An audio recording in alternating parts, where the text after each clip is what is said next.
Pia, Um, hindi, sorry, Gary, kasi akala ko si Jonathan kasi kukunin ko lang sana yung jeep. Ay, yung susi ng jeep pala. Sorry, ah. Ah, Gary,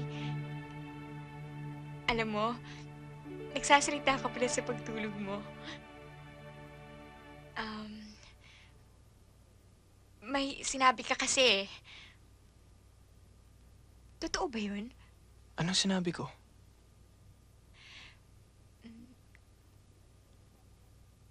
Hindi, di ba na lang. Sige, matulog ka na. Bye. Pia, Hmm?